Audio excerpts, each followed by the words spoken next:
करना चाहिए। तो क्या लगता है अब यही एक विकल्प बचा है सरकार को जगाने के लिए? भाई देखो, अभी भी ये बात सरकार जागने वाली नहीं है। सरकार को सब मालूम है। मेरा यहाँ मत भिन्न है, बहुत अच्छी तरह से बता देता हूँ। मैं इस पक्ष में नहीं हूँ कि इन मक्खी मच्छरों का, यानी ये जो शिक्षा मंत्री है, केवल इसका इस्तीफा मांगो आप। शिक्षा मंत्री कुछ नहीं है, मोदी सरकार में कोई मंत्री कुछ नहीं है, किसी की कोई औकात नहीं है। अगर आपको लड़ना है, इस देश को बचाना है, इस गंदगी को साफ करना, तो सीधे सीधे भाजपा सरकार से लड़ो, आरएसएस से लड़ो। इस देश में सारी शिक्षा नीति जो जब कुछ चल रही है वो आरएसएस के हाथ में, तो आप क्यों नहीं लेते हो यहाँ पे आरएसएस के प्रमुख का नाम? क्यों नहीं उनके खिलाफ बोलते हो? और अगर कोई बोलता है तो कभी कभी ऐसा भी प्रयास किया जाता है कि भैया बैठ जाओ, भाई इस तरह से मत कहो। क्यों भाई? जो देश के दुश्मन है, चाहे आरएसएस हो चाहे बीजेपी हो, हर किले के खिलाफ बोलो, कस के लगाओ ये नारे। आपको क्या फर्क पड़ता? कोई फर्क नहीं पड़ेगा अगर ये शिक्षा मंत्री जो इस्तीफा दे देगा। इनकी कोई औकात नहीं है, कुछ भी नहीं है। हाँ, फर्क पड़ेगा अगर अमित शाह इस्तीफा देगा, फर्क पड़ेगा अगर जो नरेंद्र मोदी इस्तीफा देगा। और ये इस्तीफा देने वाले नहीं हैं।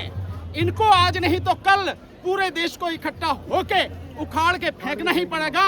अन्यथा जो सिस्टम इन्होंने बना लिया है, इलेक्शन कमीशन को जैसे कैप्चर कर लिया है, 2029 तक सब कुछ बंद कर देंगे। तुम कहीं बोल भी नहीं पाओगे जो आज यहाँ बोल रहे हो। ये हालत तुम्हारी कहीं ना कहीं डेमोक्रेसी में जो भी नेता होता है, की डेमोक्रेसी है उसकी होती है। यहाँ पे जवाबदेही बिल्कुल ही भैया मेरे कहाँ की डेमोक्रेसी है? वो चबा के खा गए कब की, पान की तरह चबा के थूक दिए। कोई डेमोक्रेसी इस देश में नहीं है, किसी भ्रम में नहीं रहना।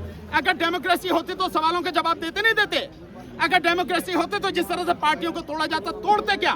नहीं है ना डेमोक्रेसी। अगर डेमोक्रेसी होती तो कम से कम सरकार में से कोई व्यक्ति यहाँ आता कि सोनम वांगचुक जी, नेहा आप लोग क्यों कर रहे हो भाई, बताओ दिक्कत क्या है, क्या बात है? आता कोई पूछने? कोई डेमोक्रेसी नहीं है। अभी आप भ्रम में जी रहे हो। डेमोक्रेसी खत्म हो गई। 2029 से पहले इस देश का संविधान खत्म कर दिया जाएगा और उसके बाद में हिंदू राष्ट्र की स्थापना होगी। तुम सारे के सारे झुंझुना बजाते रहना, किसी को कुछ मिलेगा नहीं। सरकार की तरफ से ये कहा जा रहा है कि मामला कोर्ट में जा चुका है। क्या कोर्ट में जा चुका? क्या कोर्ट में जा चुका? कौन सा मामला कोर्ट में जा चुका है? कौन सा कोर्ट में जा चुका है? क्या हमें बता रहे हो? 32 साल से मैं वकालत कर रहा हूँ दिल्ली में। क्या के कोर्ट में गया है? कोर्ट में गए हुए फैसले जरा सी देर में, एक मिनट में वापस हो जाते हैं। कोर्ट का क्या मतलब है? सरकार अगर ईमानदार है, सरकार अगर चाहेगी तो सब कुछ हो जाता। जो वाजपेयी के राज में 5 आतंकवादियों को छोड़ के आए थे, वो कोर्ट में नहीं था मुकदमा। जो आतंकवादियों को छोड़ के आए, मालूम है, कंधार से छोड़ के आए, वो कोर्ट में था मुकदमा। कैसे रातों रात खत्म हो गया? ये हमें मत बताओ। लास्ट क्वेश्चन है सर, 20 जुलाई को तस्वीरें क्या होने वाली है? क्योंकि जिस तरीके से हमले जंतर मंतर में हुए हैं, क्या 20 जुलाई को पॉसिबल है कि शांतिपूर्वक सदन तक सोनम वांगचुक के साथ तमाम लोग पहुंच पाएंगे? भैया मैं ये तो शांति वांति की या कितने लोग आएंगे मैं तो ये जानता नहीं। हाँ।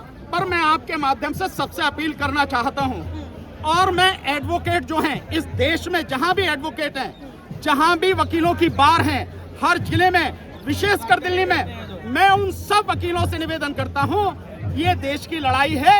सारे के सारे एक दिन अपना काला कोट पहनकर आओ। अगर वकील आएंगे, जनता में विश्वास बढ़ेगा और सरकार की टांगे हिलेंगी। इसलिए मेरा उनसे निवेदन है, बाकी सबसे निवेदन है, भैया लड़ाई है, एक बार मिलकर लड़ लो। आज 20 तारीख को देखेंगे, जो भी होगी सो देखी जाएगी। वकील लोग आएंगे भाई मैं नहीं कह सकता कौन आएगा कौन नहीं आएगा, मैं तो अपील ही कर सकूं भाई। क्वेश्चन है, क्या लग रहा है कि शिक्षा मंत्री को किस तरह का डर सता रहा है? अरे उसे कोई डर नहीं है यार, वो मजे ले रहा, काहे का डर है उसे? खूब मजे से रोटी वोटी खा रहा है, कोई डर नहीं। चलो भैया ठीक है, थैंक यू। ठीक, बढ़िया लड़ाई हो रही है भैया। ठीक, सुप्रीम कोर्ट के कोलिजियम सिस्टम के बारे में क्या राय है? बताएंगे जब समय आएगा बताएंगे। इंडिपेंडेंसी चाहिए।